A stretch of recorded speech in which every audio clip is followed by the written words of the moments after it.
everyone. Welcome to the Cloud English podcast.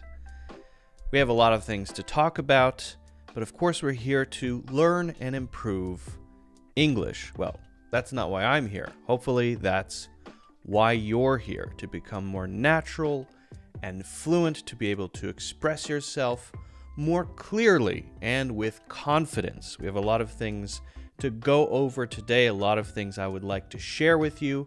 Just a few things here right off the top, right at the top of the show. I'm going to be sharing today how to learn idioms. Now, of course, you need to learn them because often it's one of the reasons you can't understand what a native speaker is saying. You might not understand what they're saying because you don't know that specific idiom. Idioms are interesting because it's not obvious what they mean when you just hear the words, right? Okay, so we need to learn that. Then you know, oh yeah, okay, I understand what you're talking about. It's not about the words. So we're going to talk about how to learn them. Then I'm going to give you a few tips, right? Not specifically about how to learn, but just things I've seen work for a lot of English learners. Then we're going to be talking about specifically some idioms around making bad decisions, specifically 3 in a sequence. So we'll get to that. And for these, I have challenges for you to do, things I want you to do so that you can actually learn yourself, so that you can actually put what you get today into practice, okay? Just a few other things I want to mention quickly. If you want to support the show, please do hit the like button. That is a tiny little action you can take, the like or the thumbs up, which really supports the channel. And it's just kind of how it goes for platforms to let other people know, hey, this is something I enjoyed. It's part of the algorithm. So hit the like button and subscribe. I would really appreciate that. If you're listening, 5 stars on Apple Podcasts, or if you can show support on Spotify or wherever you may be listening, I would really, really appreciate it. Is there a way to do that, Kathy? Okay, she's still looking into that, right? Yeah, okay. Kathy's still looking into that. I'll keep you posted. Today is day 3 of our 15-day fluency program. So every Wednesday for 15 weeks, we're going to be doing this program, which is a sequence meant to be done in a sequence, which will add up to a complete program. Okay, so this is going to be day 3. If you have things that you'd like to send in based on the challenges that we do, you can put those in the comments if you like, but I would recommend putting them into Discord. So we have a fairly newly formed Discord community. I think it's been going for, I don't know, maybe a week and a half now. No, about 2 weeks. So if you would like to join the Discord, that's very easy to do. You only need to click on the link in the description under Discord, and you can join. This is a no-pressure community, right? No one's telling anybody what they have to do. It'll take shape over time, so join and help give the community its shape, all right? Let's see, what else? You can sign up for my free course, Native English Conversations, Natural English Conversations. Yeah, Natural English Conversations.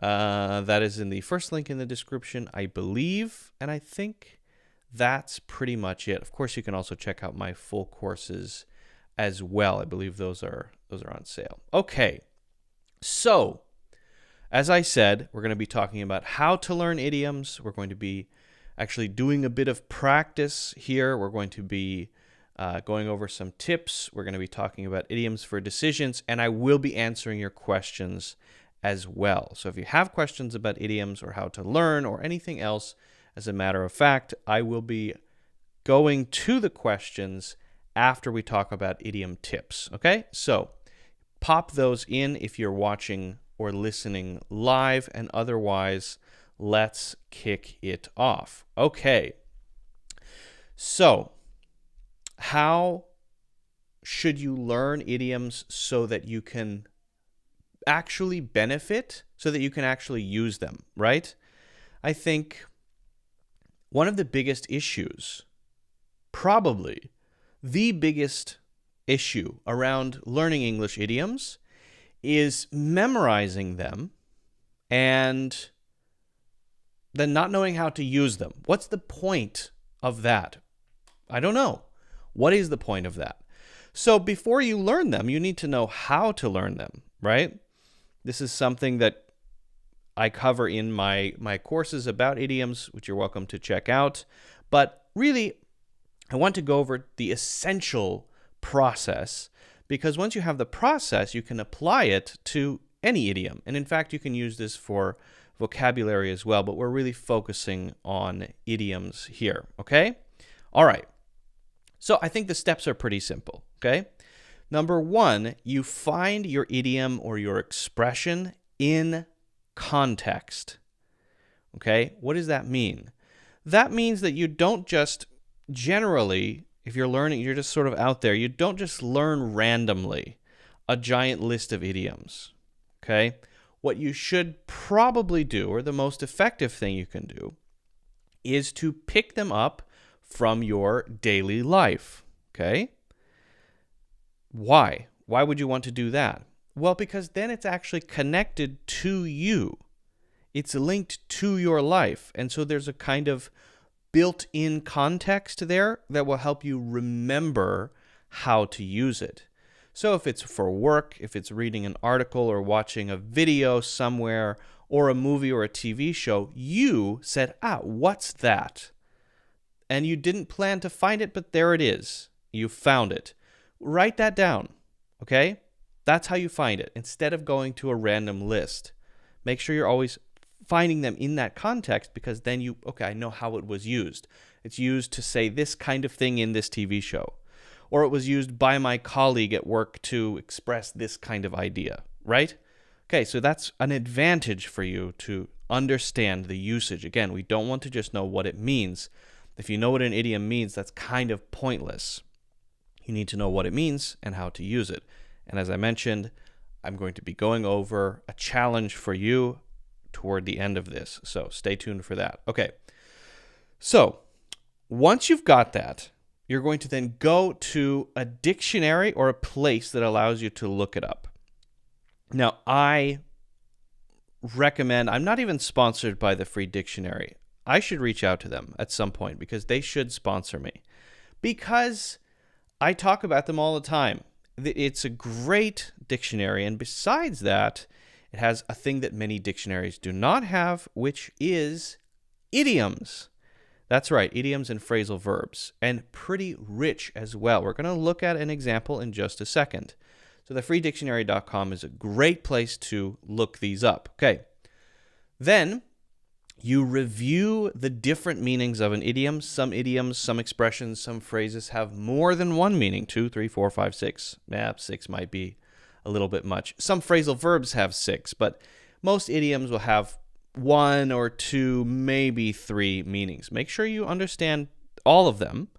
And don't just look at the meanings. Make sure you look at the example sentences so that you can see how it is used in each of those. And that's another great thing about the free dictionary. A lot of dictionaries have these bizarre, strangely worded, very unnatural uses of idioms and words, and you have to look up 5 words in the definition and the examples just to understand what the original thing is. So I think the free dictionary ones are pretty natural. That one and no, not that one. Vocabulary.com is also pretty good. But I don't think vocabulary.com has idioms. That's the thing. Okay? Once you feel that you've got it, by looking at the different examples, make your own examples, right? And find a way to memorize it that is going to link it back to where you saw it. Find a way to remember it that's going to connect it to that original context, the TV show where you discovered it, the movie where you found it, the situation at work where you heard it, or the email that you got that had that. link it back to that. Find a memorization technique that works for you. Memory palace, repetition, using your imagination. There are a lot of different ways to do it, but make sure it sticks, not just the meaning, but also the usage, okay? So let's try this. Here's an example sentence that I pulled from the internet. I'm going to read it out for you. Humans have only been around for 300,000 years. And the oldest living language, Tamil, is 5,000 years old. The blink of an eye on a nuclear time scale. Okay. So we're learning the blink of an eye. Now, it's a relatively easy one, so not too complicated here. You may already know what it means. Again, we're focusing more on the process here rather than specifically learning. I'm trying deliberately to teach you something relatively simple. Okay, so now you might be able to just look at this and guess the meaning based on what you see here. From the context, I can intuit, I can guess what it probably means. Hey, if that works for you, I think that that's the first thing you should try, right? See if you can just guess it. And I think you might be able to here. So we have a 300,000 years for humans and 5,000 years. The blink of an eye on a nuclear time scale. Okay, so we're talking about a very long time scale. 5,000 years is the blink of an eye.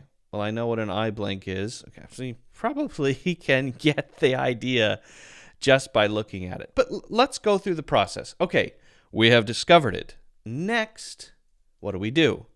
We hop over to our dictionary or wherever. I'm not forcing you to do it on the free dictionary, but this is my, personal recommendation.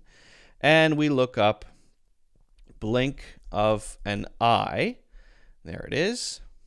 All right, here we go. Blink of an eye. And the blink of an eye is common. Okay. Noun 1, blink of an eye, a very short time, as the time it takes the eye to blink or the heart to beat. If I had the chance, I'd do it in a flash, maybe as a variation that they're giving us. An indefinitely short time. Wait a moment. In a mo, it only takes, okay, so it's trying to give us an idea for the blink of an eye from some examples, right? Okay. So can we get from this, right, a sense for what it means? Can we get from this a sense for the way to use this expression?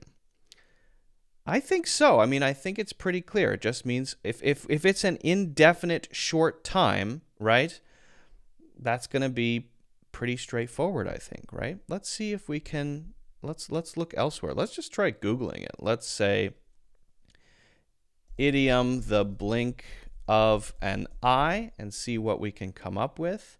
So we're getting one from the Cambridge Dictionary. We're getting one from Collins Dictionary. Let's see which one has the best examples.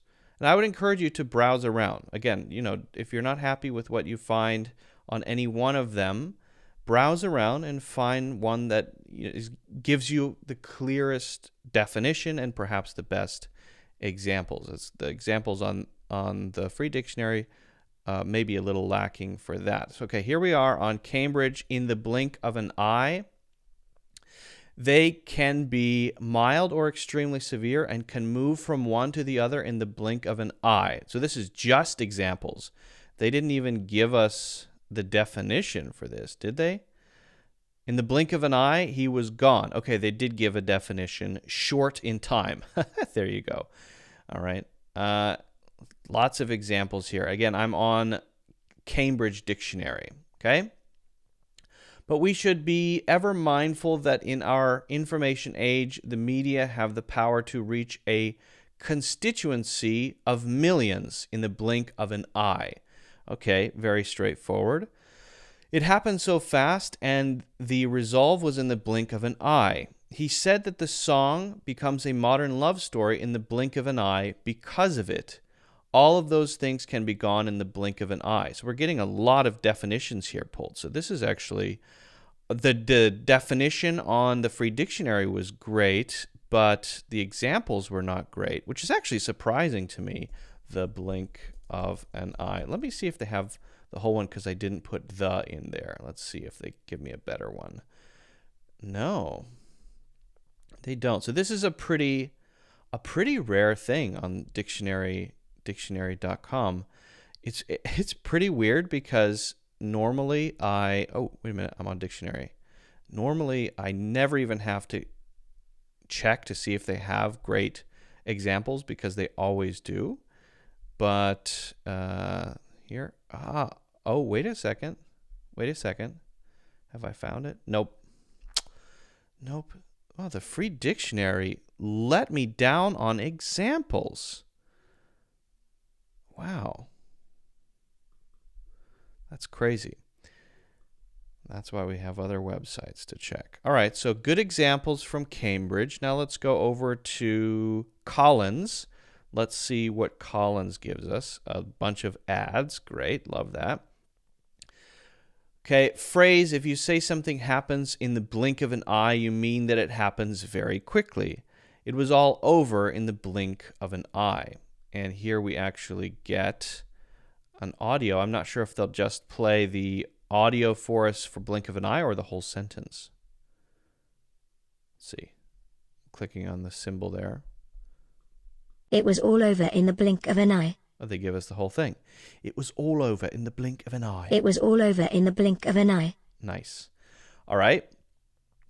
Now let's see if they give us on Collins some examples. No examples really, other than it was all over in the blink of an eye. And that's about it. So limited on the free dictionary, limited on Collins, but Cambridge Dictionary really came through for us. And let's check good old vocabulary.com on this one and see what they can come up with. All right, blink of an eye. And here they do have more tools for remembering things. You might choose to use them. Maybe not. It's up to you. You can add them to your list of words. You know, it's fine if you want. Okay, now in a very short time, as in the time it takes the eye to blink or the heart to beat. That is exactly the same definition that we got from, I believe, the free dictionary, right?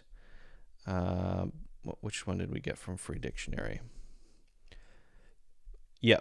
Oh, no, maybe that was the other one. Oh, wait a second. How have I suddenly found this?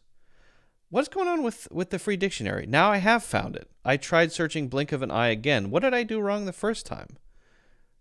Did I not put in dictionary? I think I know what I did wrong. A very short time, the time it takes for the eye to blink. I think I didn't click on idioms, the idioms tab. I should not have doubted you, the free dictionary. I'm so sorry. This is a little better here. We have at least a couple of examples.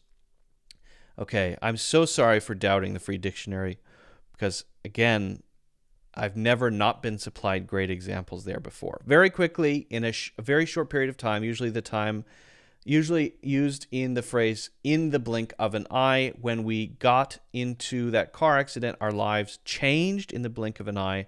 Watch the baby closely. She can get into something dangerous in the blink of an eye. Both great examples. The free dictionary has come through at last. Hooray! Okay. Usage examples in vocabulary.com. I know I'm reading a lot of them, but this is the process of exploration, right? This is what we do. This is how we do it. It's just this process, kind of messy, kind of fuzzy. We're looking around different tabs, but once you're done with this process, it gets burned into your brain, right? I went from learning about grandma to bar mitzvah lessons in the blink of an eye. Okay. They hear one of his songs, and in the blink of an eye, they think, wow, everything happened in the blink of an eye for the muscles that brought movement. That's a weird one. She jumps up and hurries across the room, and in the blink of an eye, she's gone, leaving me with my jaw dangling. Okay, so some pretty good examples there. I don't really care which one of these you use. And in fact, if you don't find what you want in one, look elsewhere. That's the process. It's, again, kind of just a matter of if you want to Google it, if you want to look in a specific dictionary, if you find a dictionary that you like, that returns results that are good, that makes it clear to you, maybe stick with that one just for the sake of convenience. But go through this process that we just did, looking at meanings and looking at definitions. Here we can see pretty much we have one meaning, and the usage is very quickly.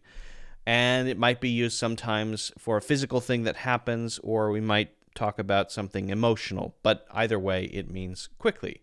Pretty straightforward. So what's the next step in the process? Now that we feel we understand what it means and how it's used, we go on to make a few examples ourselves. So original sentence, humans have only been around for 300,000 years, and the oldest living language, Tamil, is 5,000 years old. The blink of an eye on a nuclear time scale. Okay. So now we make a few examples. Okay. Here are two examples.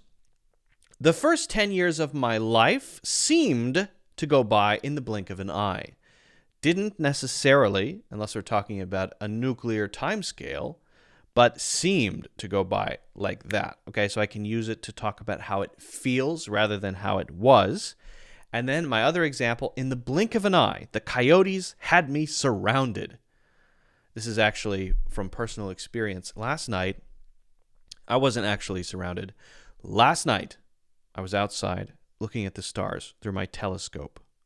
And I was looking at the moon actually. I heard, it was dark. I was scared. I banged on the door, dung, dung, dung, dung, dung, to try to get in. The door, mushroom unlocked the door. I ran in. And not long after that, a bunch of coyotes came into my backyard, and they were barking and howling like crazy. A little scary. So I didn't actually get surrounded by coyotes, but in my imagination, that did happen. Okay? Now, what I'd like you to do, this is my challenge for you, okay?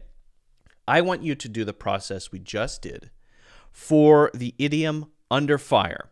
I'm giving you the sentence, the discovery sentence, and now you need to take the next two steps. You need to play around on Google or use one of these dictionaries to find the meaning and look at the examples. And then you need to try to make a couple of your own and make sure you do memorize it or find a technique that allows you to memorize it so that when you need it, it's right there and you don't have to think about it or say, what the heck? And then say, finally, well, I forget. You don't want that to happen. You've got to really remember it. So here we go. The government will come under fire again when the latest employment figures are released. Okay, the government will come under fire again when the latest employment figures are released. So what does it mean for the government to be under fire? What the heck is that all about?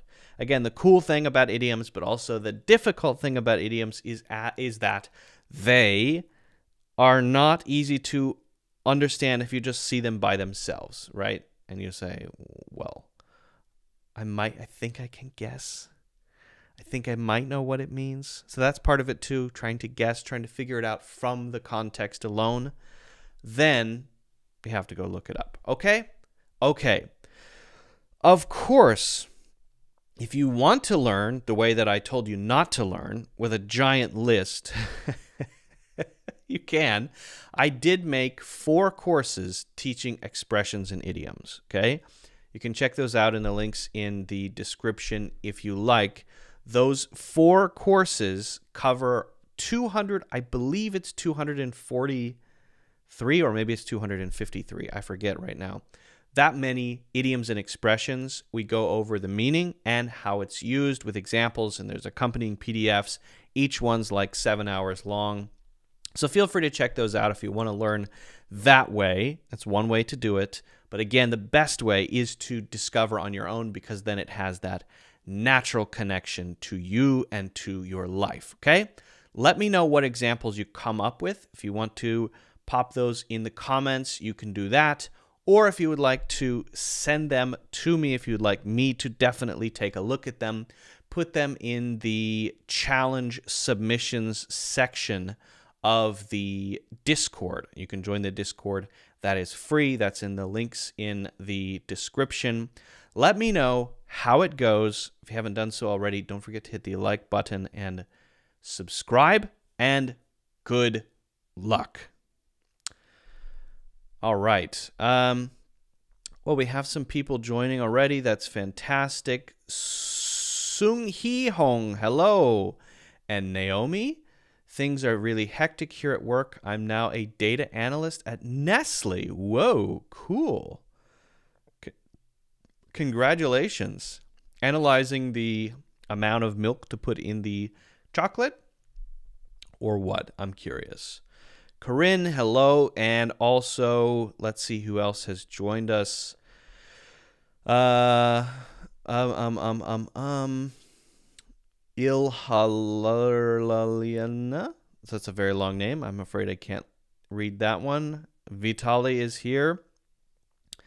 And Judy, Chama, Janish, hello, and Julia, who has correctly intuited the correct meaning of being under fire. Nicely done. As a high school English teacher on an ESL country, Oxford Dictionary is my most used one. There's nothing wrong with Oxford Dictionary. The only thing is, here's what I find with Oxford. Hey, listen, just my opinion here. Oxford English Dictionary, the definitions are written in a way that I find make it a little hard sometimes to understand the real meaning. Not simply defined in a simple, basic way. And so it's good for native English speakers, but I think challenging for English learners to always easily read the definitions. And I've seen some of the examples used in Oxford, not fantastic. I was surprised to discover how many interesting definitions that Cambridge has. So again, going back to the ones we looked at here, we looked at Cambridge, and Cambridge here, this is dictionary.cambridge.org. Basically it's an API that pulls examples from Wikipedia. They have pulled some pretty realistic looking examples, pretty natural. And they give a very simple definition, which I think is good. And then Collins was a little bit less impressive simply because they didn't have any examples. And then vocabulary.com had this one, but I'm not sure if they have all idioms. Let's try another idiom. Let's do under fire, for example. Oh, they do have that. Wow, they have under fire. Okay, and they have some examples. So the last time I had looked at vocabulary.com, they actually didn't have very good support for idioms and phrases, but they did have good support for words specifically. But it looks like now they may have more support for idioms, which is fantastic. Let me search another one. I'm just quite curious here. Let's go bite the bullet, see if they have that one. No, they have potato blight, but not bite the bullet. Okay, so they're missing that one. What about on the fence? Do they have on the fence? Okay, they do have on the fence. Do they have in over my head? Do they have that one? No, they do not have that. So so far it's a little bit hit and miss on vocabulary, but hey, better than before for sure. All right, take a quick sip of coffee before we move on to the next thing. Thank you very much. Thank you for indulging my coffee break. Kathy just brought me a fresh cup of coffee, which I genuinely appreciate. Thank you, Kathy. You can keep your job for another day. Well done. Well done.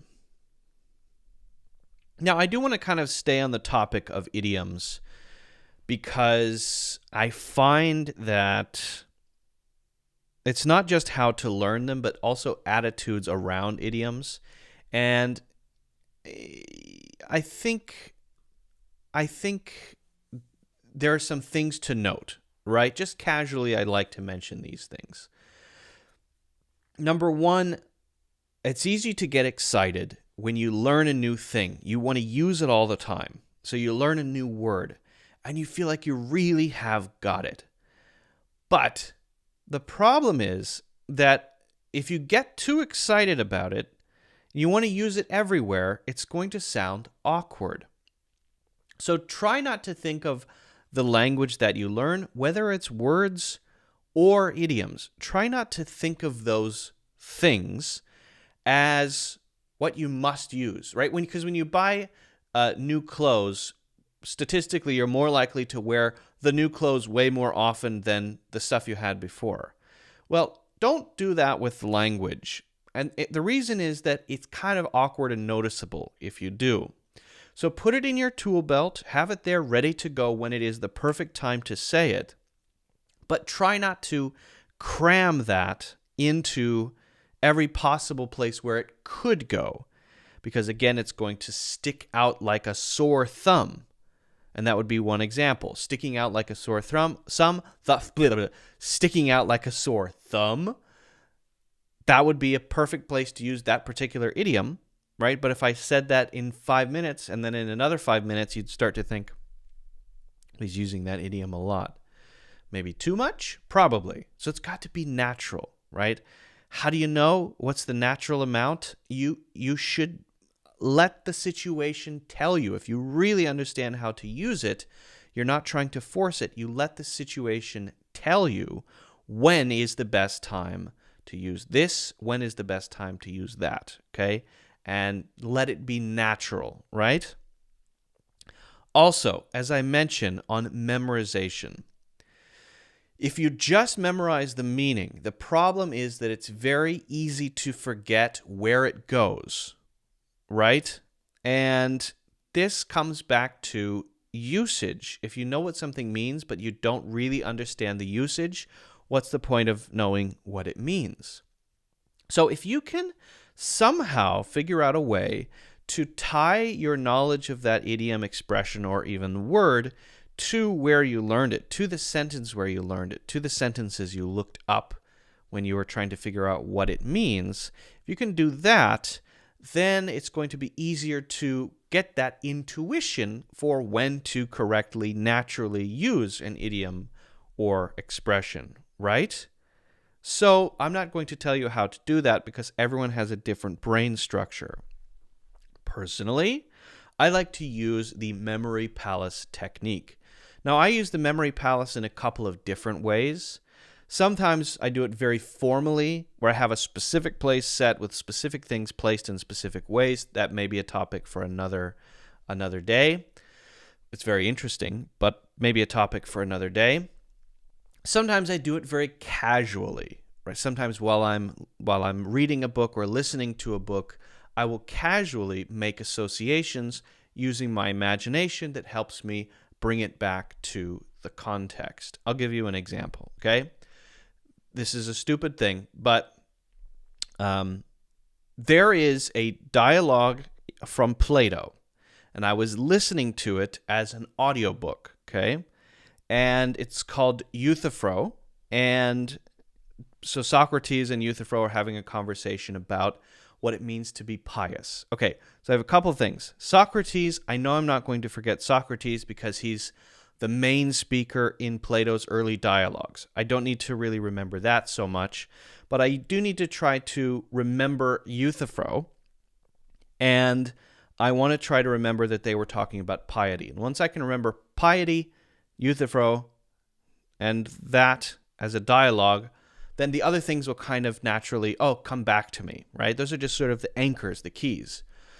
So while I was walking, I was going across a street There's a walking path that I walk down pretty much almost every day during the week, and a car stopped to wait for me.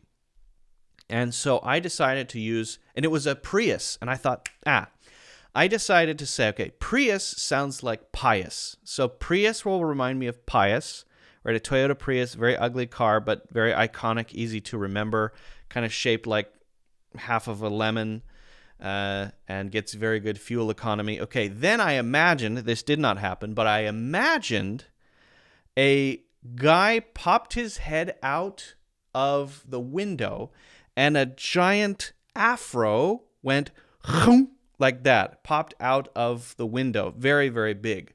Because I want to remember specifically this name that is not so familiar to me, youth, okay, youth, and then sounds kind of like afro, but youthafro. So, okay, that helps me remember it. That's the perfect image. So I have the Prius and the youth with the afro. Done. And all I need is that image, and everything else kind of clicks into place.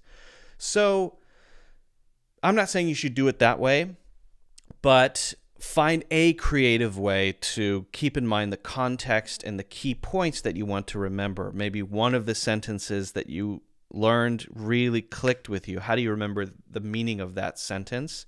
And how do you use your imagination to do that, to make sure you deeply know the context, okay? I think it's also important to remember that, as I mentioned earlier, you don't want to just learn the first meaning, the only meaning. You have the perfect opportunity to learn if there are two meanings to an idiom, and this is especially true with phrasal verbs. If there are 2 or 3 meanings, you should learn them all. This is the opportunity that you have.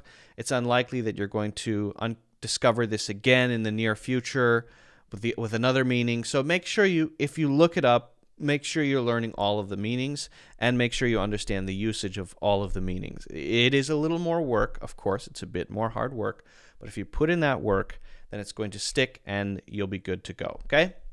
That's very important. The last thing I want to say is sometimes there's an over-focus on why idioms mean what they mean. So, for example, break a leg, or bite the bullet, or shotgun, or something like that.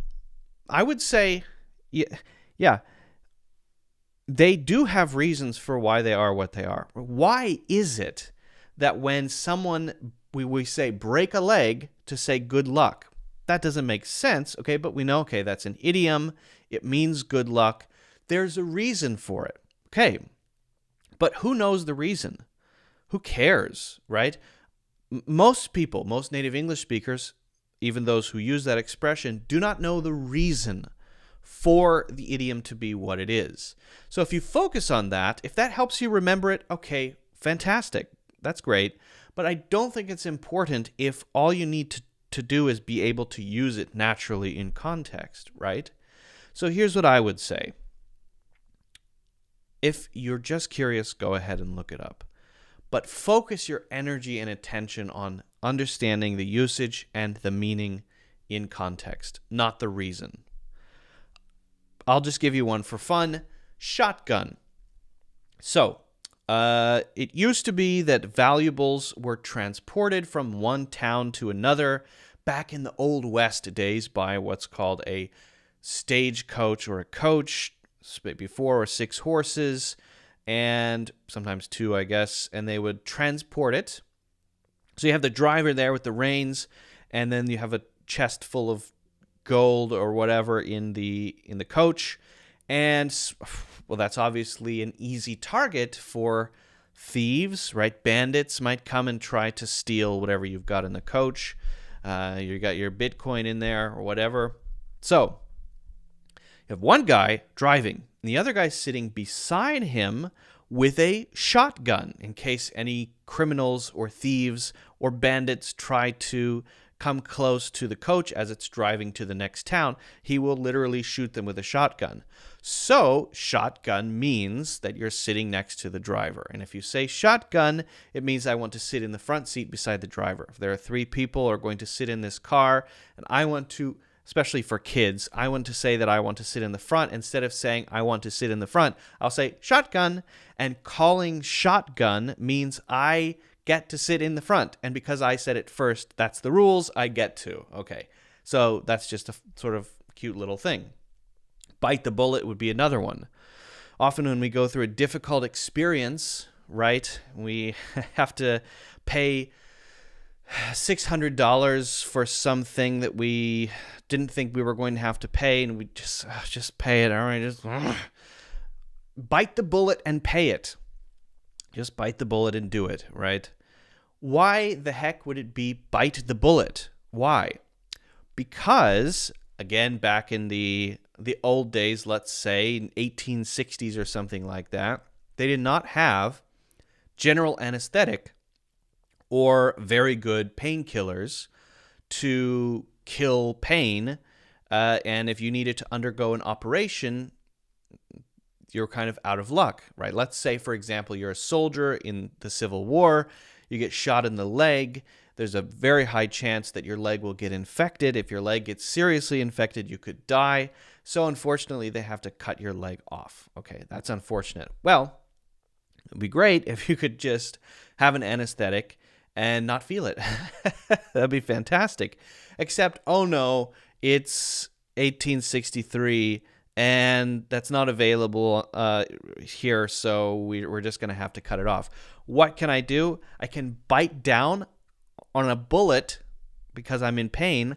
So there's actually put a bullet in my mouth and bite down on it so that I maybe don't break my teeth or something like that.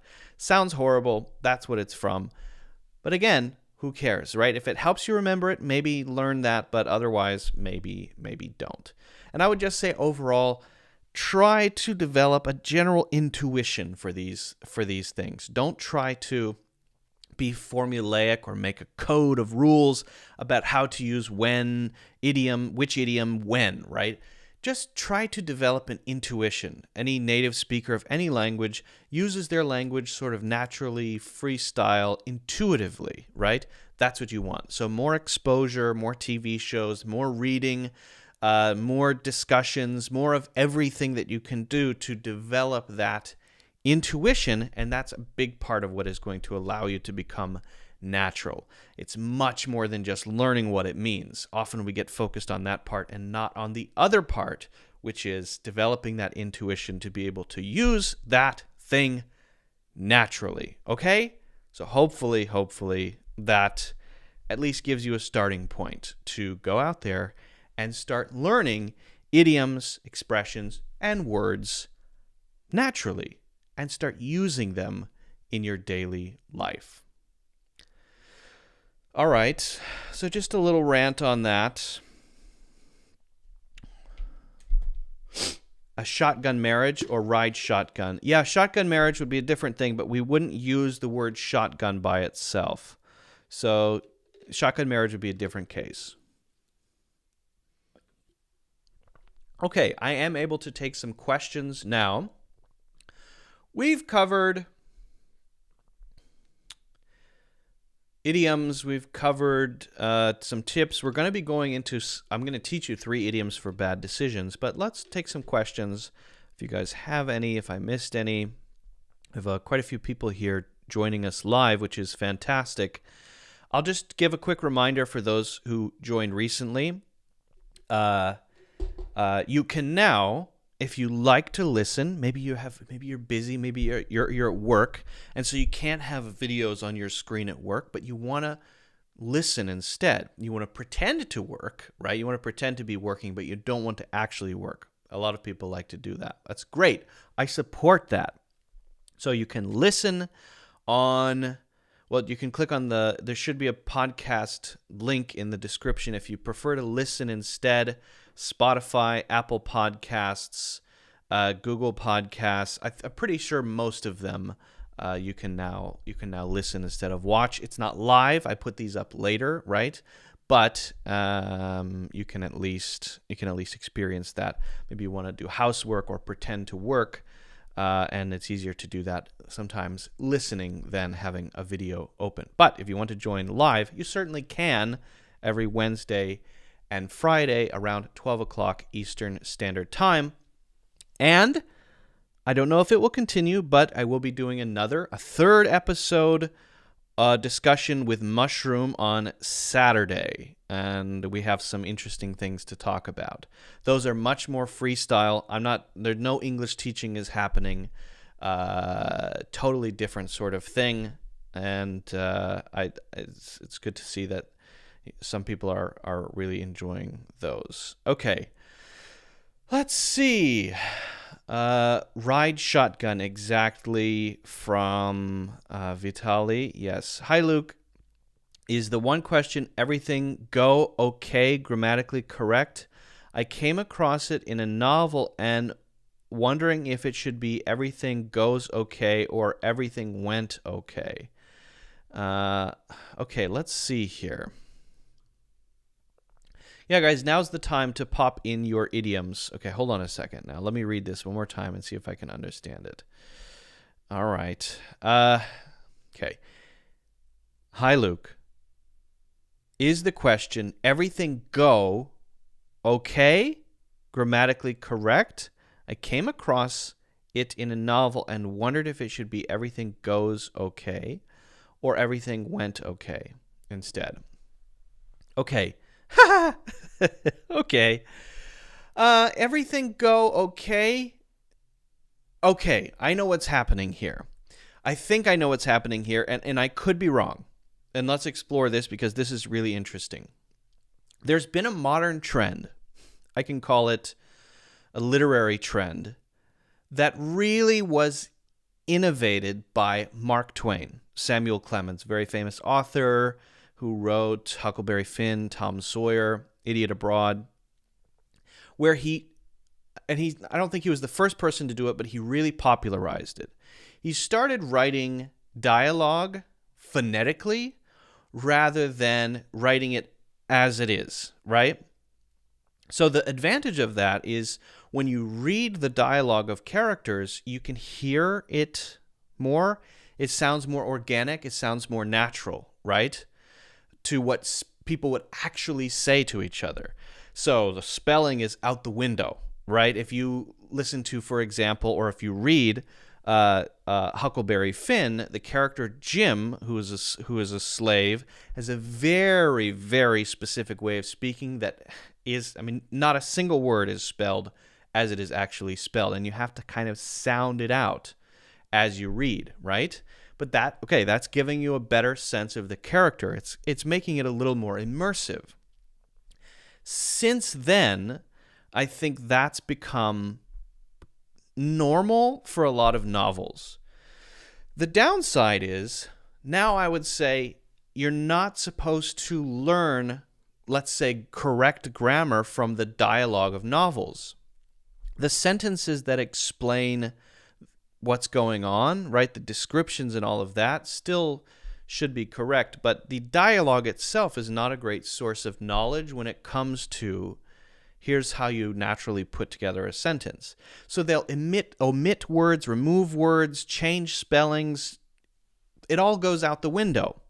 So it's not to say that, yes, it is grammatically incorrect, but it's correct in the context of the novel because that is what someone would say. I think what's going on there, and I'm just guessing here, is that what the character meant to say, if it were a grammatical sentence, would be instead of everything go okay? ? Did everything go okay? ? Okay? So if you're writing down a sentence that is grammatically correct, you need the did there, right? And then did everything go okay makes perfect sense. But what we often do when we're speaking conversationally, casually, is we'll say instead, everything go okay? Everything go okay? Everything go okay? Like that. So that's how people speak. Native English speakers don't speak perfect grammar all the time. They shorten things, they abbreviate things. It's a mess. If you listen to a recording of people having a conversation in a taxi, it sounds nothing like correct, I'm doing air quotes here, correct grammar. Okay, so that's what's going on, I think. Okay, so we can't say the author is wrong. The author wants their character to sound like that. So there is no wrong. But I have to say that technically, grammatically, what you wrote, everything go okay, question mark, is wrong. So it's both wrong and not wrong at the same time. It's wrong grammatically, but it's natural as how people would normally speak. I say everything go okay all the time instead of saying the full thing. Did everything go okay, right? Now, what about the other two? Everything goes okay. No, that is not common. That is not natural. No, but we could say, is everything going okay? If we're talking about, if it's right now, right? Is everything going okay? Is everything okay? That would be fine. Everything went okay would be also okay if we're talking about the past. So, good question from HJK6. It's not so simple all the time when it comes to what is correct and what is not. Great question. Great question. Guys, if you haven't already done so, don't forget to hit the like button and subscribe. Okay. Getting a phone call. From whom? I don't know. I'll answer it later. Isuri, hello and welcome. I love idioms, says Chama. It says lots about the history of a language and the culture of a country. I totally agree. It's sort of like, yeah, it is. It's great. It's very cool. Excuse me.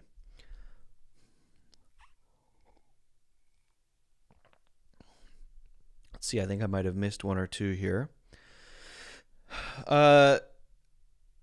From Vitali, that's ellipsis with does being left out. What? Where am I? What is ellipsis? Constantin says, hi teacher, one question. Please, is it necessary to find the equivalent of an idiom in your language tongue while learning idioms? Thanks. This is a good question, and I think the answer is clearly no. In fact, I would strongly discourage it.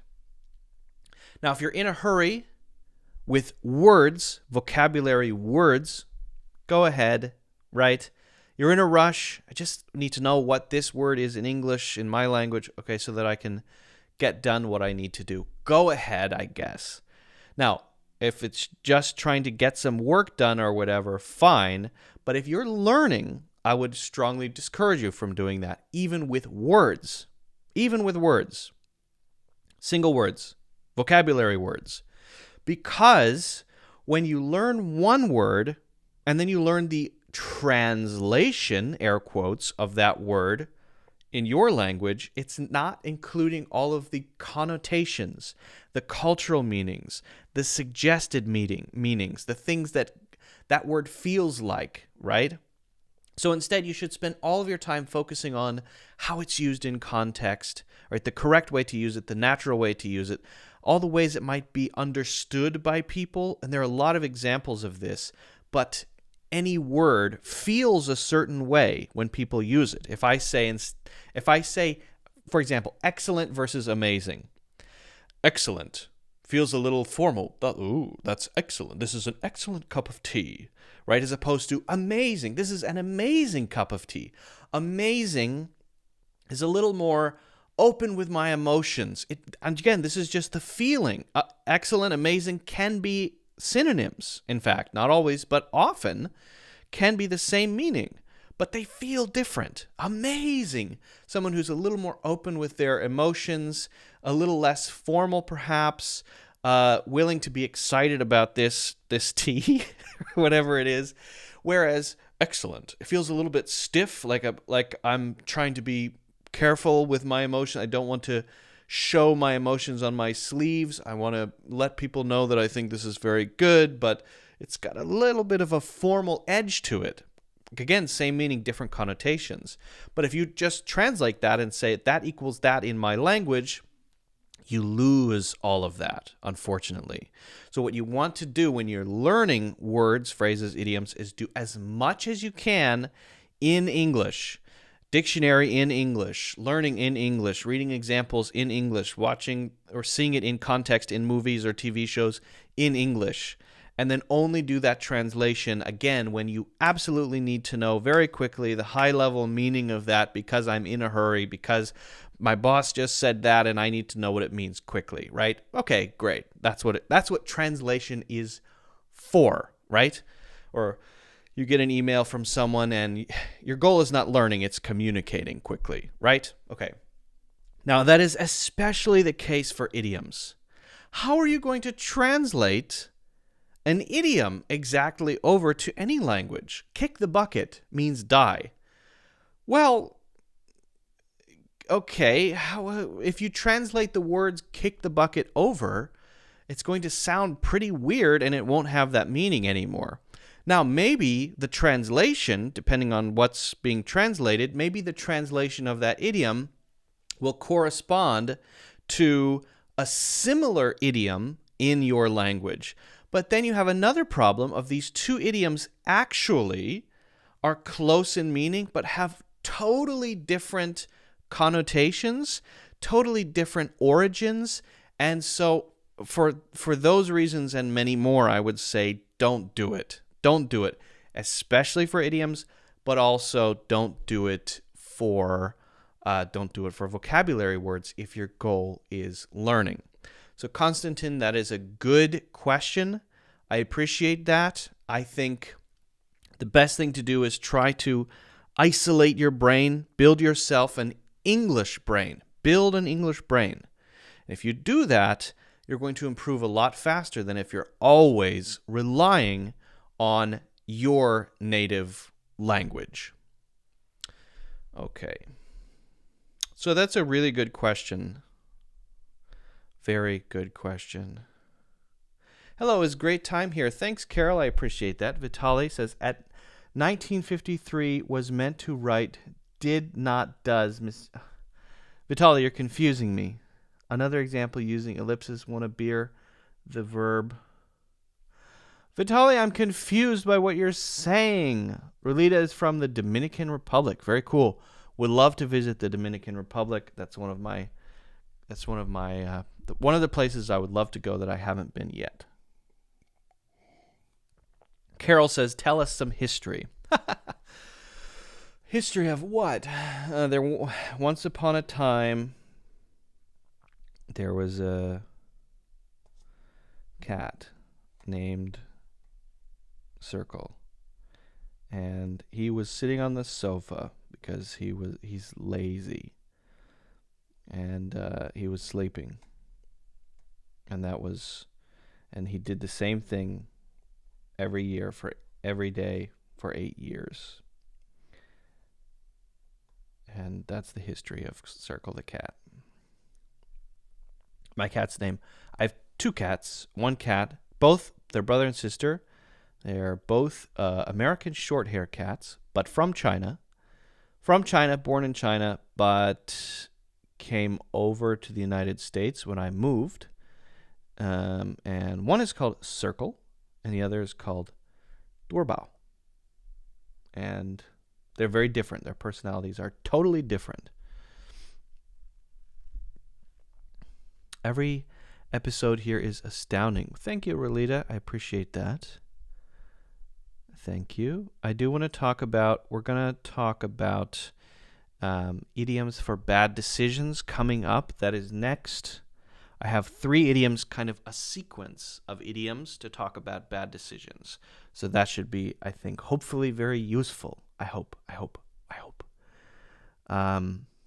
Vitali says, here is a definition of ellipsis: the omission of a word or words that are superfluous or able to be understood from context clues. Okay. All right. Thank you for sharing that, Vitali. Luba's here. Hello, Luba. Judy is in Taiwan, and it is midnight. Sounds about right. Yeah. It is 1 p.m. here, Eastern Standard Time. The time is going to change. I feel so confused about the time change thing. We have this thing called daylight savings time. Fall, the clocks go backward, and spring, the clocks go forward, and it messes up everything. and it's confusing, and it's terrible. I'm not a fan of the daylight savings time. To be honest, okay, maybe we can get to... Take another sip, and then maybe we can get to the bad decisions idioms.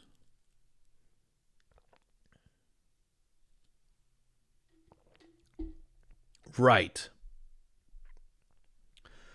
Okay. Let's hop over here, shall we?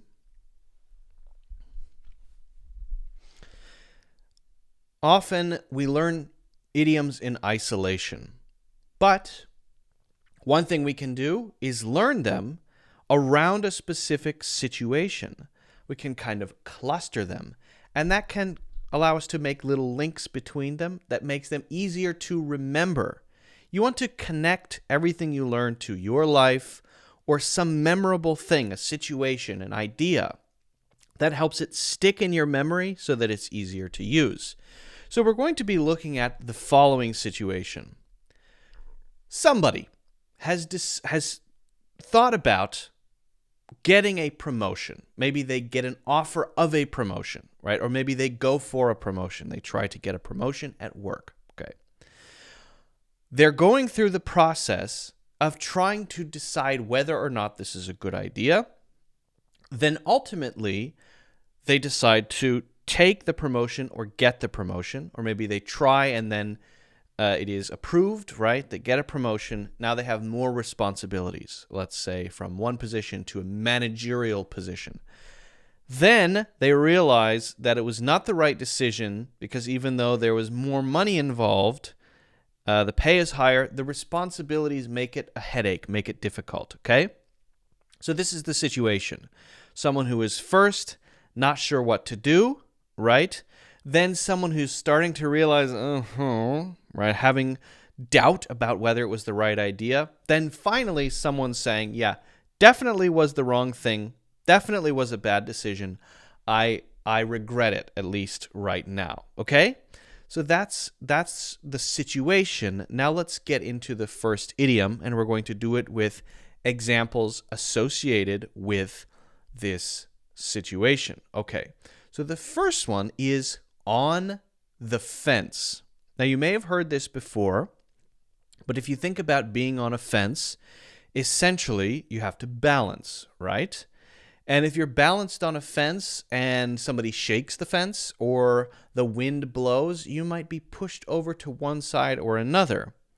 Well, how could this be connected to this situation? Well, we can imagine that each side is one of the decisions.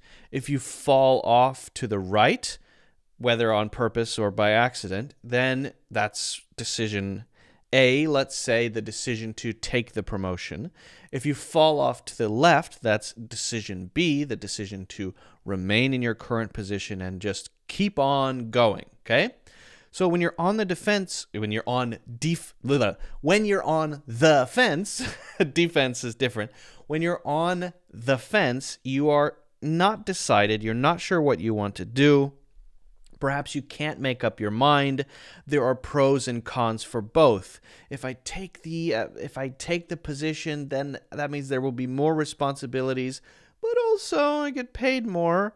But if I don't, then my life will be kind of very well balanced. I feel pretty good. I'm comfortable now, but I don't have as much money. Okay, so I'm trying to decide here. I'm on the fence. So an example, I'm on the fence about whether to accept the promotion. And we could say whether to accept the promotion or not, but often we just remove that or not part and just say whether. I'm on the fence about whether to accept the promotion. Yes, it means more money, but also more responsibilities, okay? So often we'll say I'm on the fence about. About is often behind on the fence. About whether is also very common. So having whether there and then perhaps stating the two, or saying whether and then stating one of the options, and then because usually the option that is, if one option is continuing doing what I've been doing, then you'll state the option that is not to continue what I've been doing. If you want to only say one of the options, because you use the word whether, then it implies that there are two choices, right? So I'm on the fence about whether to accept the promotion. Now, what if both things are different, right? What if one thing is take a promotion and the other is get a job in a different company? Okay, if those are the two options, then neither of those two things are what I'm currently doing, which is working in my current position. There, it might be a good idea to say both after whether, right? So if one of the two, again, if one of the two is just doing what I'm doing, then I might not need to say it. I'm on the fence about whether I should take the promotion or completely change jobs and work at a different company. I'm on the fence about whether I should do this or that, right? So that's generally how this is used, and it's pretty straightforward. And again, about is very common after it. Okay, so that's the indecision. That's wavering. Which one should I do? This one or that one? Then you make the choice, okay? So you go through with it, you accept the promotion, you've got it, and you've started, okay? After a week, okay, things are getting a little intense. It went from 40 hours a week to 50 hours a week in the first week. And you can see that it might be 60 hours a week. You're having to put in extra hours. There's a lot more stress around managing people and reporting things to senior management, for example. You're not used to this, and you're starting to feel a little bit stressed. Okay, so there we might say having second thoughts. That doesn't mean that I had one thought and have another. We're not that simple as human creatures. But having second thoughts means that I haven't completely gone against what I decided, but I'm beginning to question or have some doubts about whether what I decided is the right decision or was the right decision, right? Now, we probably won't use this for very minor things. Like you go to a place to buy ice cream and it's mint chocolate chip or it's Moose Tracks. Rocky Road. Let's say Rocky Road. Mint chocolate chip or Rocky Road. I'll take the Rocky Road. It's famous here. Try it after 10 minutes. I'm starting to have second thoughts about the Rocky Road. Now, I suppose if ice cream is very important to you, then you could say that you're having second thoughts about the flavor of ice cream that you chose. But it just sounds a little weird to me. It's ice cream choices, usually something that ordinary, something that common, something so simple in life. We wouldn't use this for. Usually having second thoughts is for more serious life decisions, right? We're starting to question a major decision that we made. Again, it's not wrong to say that for things like ice cream flavors, but I would say more often we would use it for those sort of major decisions. So for this one, we could say, in this, remember our situation, the promotion, I've been having second thoughts, and again, following about, or rather about is following second thoughts. I've been having second thoughts about accepting the position. Now, not about accepting whether to accept the position. I've already accepted it. So in this case, the decision has been made, right? I'm already on the other end of it. I'm eating the Moose Tracks. And there, for the Moose Tracks one, or no, I said Rocky Road. I'm eating the Rocky Road. I wish I had gotten mint chocolate chip. That's my favorite ice cream flavor, just so you know. I wish I had got that. But that's such a small thing. I'm starting to have second thoughts about accepting the promotion. I'm starting to have second thoughts about that, about the thing that you did, okay? Not about the whether to decide, but about the thing, okay? Things were a lot simpler in my old positions. Now I'm pining for the days of 40 hours a week and just sort of doing my work and then hanging out with friends after work. I wish I could go back to those days. Maybe this person will decide to do that, but the point here is We're transitioning from what should I do to, I've decided. Yeah, I got a promotion. Great, more money. And then, wait a second. This is not so fun. Starting to doubt this, okay? So that's the second stage, leading up to what we could call a bad decision. Then we go to the third stage. And in the third stage, we feel like we're underwater drowning. And we have no way out, and it's terrible. Maybe it's not fun. It's scary. I can't quite handle it. How do you describe that feeling, right? You did something that you thought you could do, and then you realize you can't do it. This could be financial, right? Maybe you thought you could afford something, but actually you can't. This could be about a job. I mean, you're so busy, you're working 70 hours a week. This could be, having kids. I don't know. You thought it would be a good idea to have 12 kids. No, wait. Let me take that example back. I don't like that example because you would probably know for the kids one if you had. How would you have 12 that fast? Okay. Let's go with let's just stick with the work example. How does it feel when you're overwhelmed? How does it feel when there's too much to do, when the responsibilities are too heavy on your shoulders?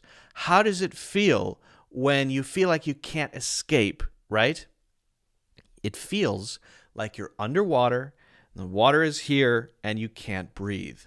Okay, so we say, I am in over my head. Anytime you get into this kind of situation where you can no longer handle it, where you feel like there's no escape, you can say, I'm in over my head. And if you want an image to remember it, you go into a swimming pool, perhaps with weights on your ankles for some reason. You're at the bottom and the water is here, right? And you feel like you're about to drown because the water is above your head. It's not here at shoulder length. It's not at neck length.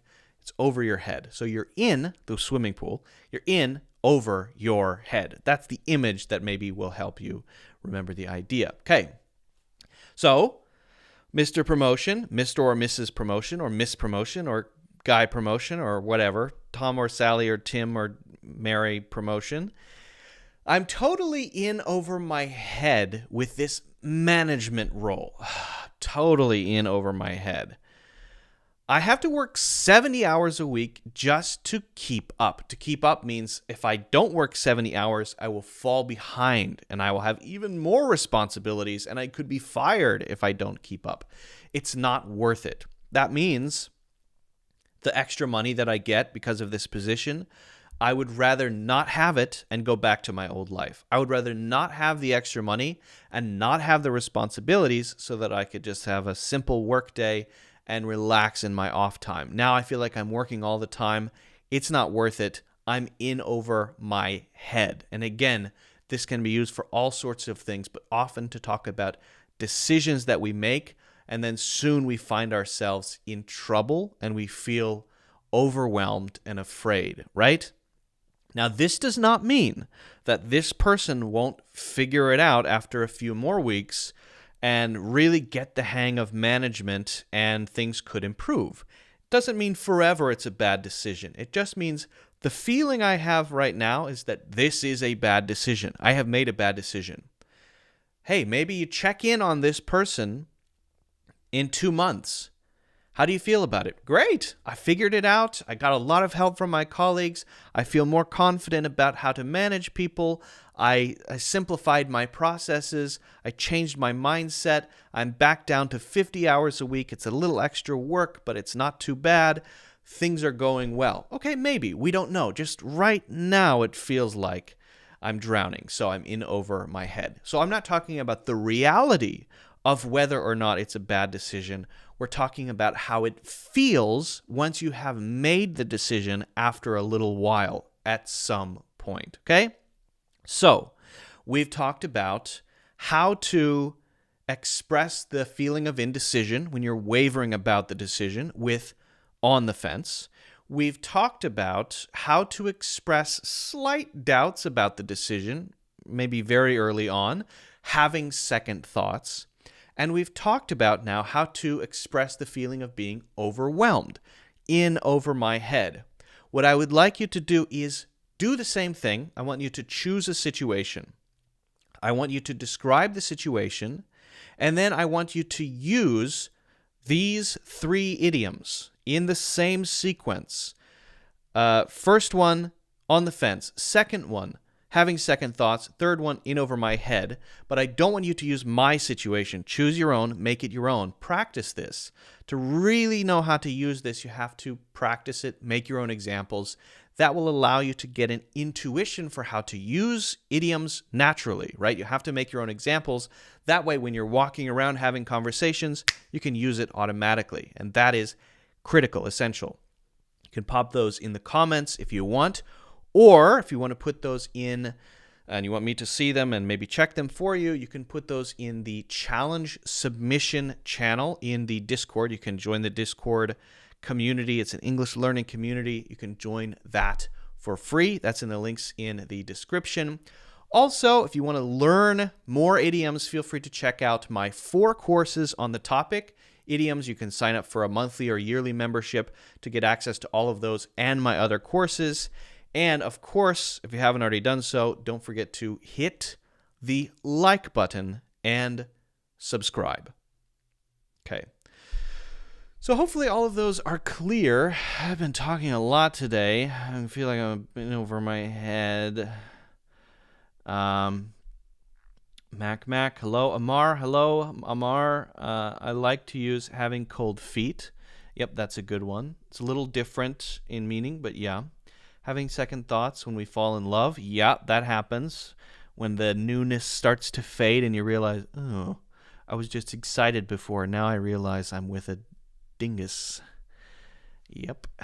It happens. Having second thoughts. Getting cold feet would be maybe right before the decision. So that would, if I were going to add a fourth, cold feet, getting cold feet would be right in front of the decision, the day before.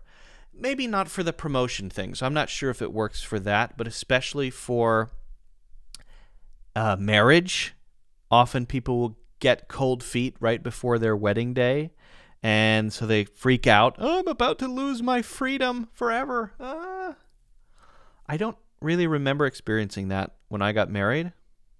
I don't remember having a cold feet feeling. I've been married now for almost 9 years.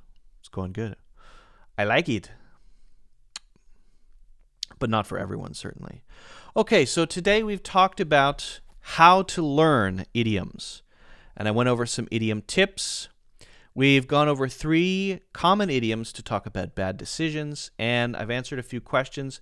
I hope I didn't miss any. I think it is time to call it a day, unless there are any other questions.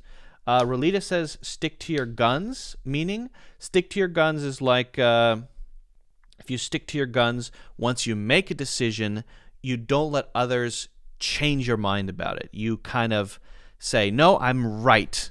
You believe something and you have a firm faith in that or a firm belief in that, and you don't let others push you over, right? And if others challenge you and say, hey, you're wrong about this, and you truly believe what you believe and you know why you believe it, or you know why you decided that, you don't let others just push you over, right? That's basically the idea. Stick to what you decided, or stick to your beliefs, and that's usually a positive reflection on you. It's usually to say that you have confidence in yourself and you have confidence in what you believe or what you decided. And you're not easily swayed by others. Okay. Anything else? Is there anything else? I met this bird at my friend's party, and we sort of hit it off, which led me to asking her out. No sooner had I done so, I began to get second thoughts.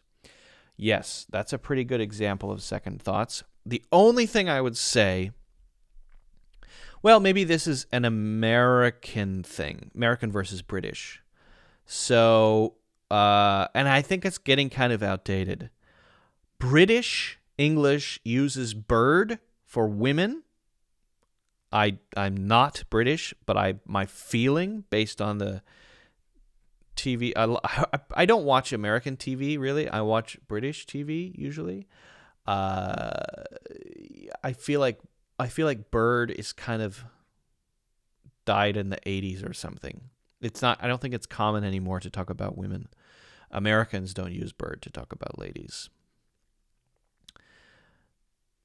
Yeah. But other than that, it's good. You could say maybe I met this. Unless you're dating a bird. In which case, yeah, you would say bird. Literally a bird. Maybe an emu? I don't want to think about it anymore. All right. Thanks for joining, everyone. I really appreciate you being here. Friday, we'll be back for another episode. So make sure you're here for that. That'll be at 12 o'clock Eastern Standard Time. I think 4 p.m. GMT. That seems right. And so if I didn't get to your question, please pop in on Friday, and I will try my best to do that. What am I saying? I will try my best to answer your questions on Friday if I miss them today. Okay, that's what I'm trying to say. Again, a little thing you can do to support the channel, tiny little action for you, very big help for me. Just hit the like button or thumbs up. Just a little thing, and I would be very appreciative of that.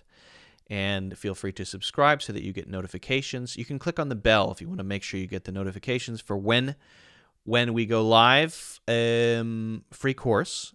First link in the description, Natural English Conversations. You can sign up for that for free. Join the Discord community, English learning community. Hasn't really taken too much shape yet, but we've had some good conversations there. You can join that for free as well, and you can check out my full courses in the links in the description. Again, see you on Friday, and hopefully see you on Saturday. Have a fantastic day, everyone. Have a fantastic week. Have fun. Stay safe. See you later.